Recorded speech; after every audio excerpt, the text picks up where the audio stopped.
Hello friends, welcome to back to my new channel beauty of life Odia blogs. बहुत बहुत स्वागत। देखुन घर केमती पड़ी चलता आगे सजाड़ा आगे चलतु घर को कंटिन्यू करवा। मुझे नहीं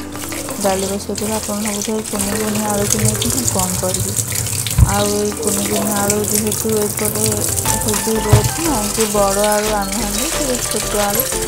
आई कुनि कुनि आलू को मुझे आज बनई डाली आलू खटा डाली कंटिन्यू प्रेसर पकईदेवा टे हल्दी देती पानी देदेवा जेहेतु आलू खटा करी आलू खटा एकाठी बसईदेवी चलते बसईदेव बसई आप भावुवे हाउस वाइफ तो कम आप जानते ना कम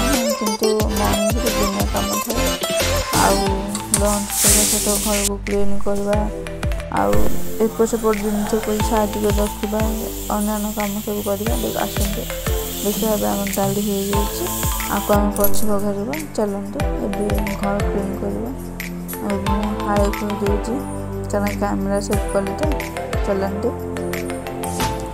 कम कर कथा हे कि भॉइस तो पकई आप किसी माइंड करेंगे। चलते ओड़ाड़ी कर घर क्लीन करदे पोछा मारिदेवा आप जानते जितेटा घर हो टिकी घर हो बड़ घर हो घर को आगे ओड़ाओड़ी कर पोछा मारिक घर आगे क्लीन थे आमको भल लगे। घर जो क्लीन नथो किसी भी करवा इच्छा हे चलते ठाकुर पूजा करदेव घर क्लीन सब पूजा कर रोषे स्टार्ट कर डाली आम बघार प्रथम सोई पकड़ी पंचकृष्ण बचेगी आगे लंका गुंडा जेहतु ना शुक्ला लंका गुंडा पकड़ी जीरा गुंडा पकड़ी जेहतु मसला भल लगे से बघार बघा सारा स्वाद अनुसार लुण पकईदेवा जी अनुसार लुण डाली आलू खटा आज को चुन चुन करके काटी जेहेतु आप तो जानते ये आलू को चकुड़ी थी प्याज को चुन चुन कर काटिदेली। चलते भिडियो को आगू बढ़ेगा केवे भी स्किप कर सादा सीधा सिंपल भिडियो आपको भल लगे लाइक कर तेल पकई प्याज पकई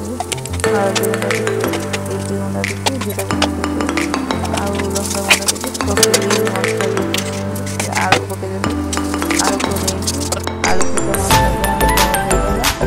जो तुम पकड़ा से खाला मोर आचार देखिए आलू खटा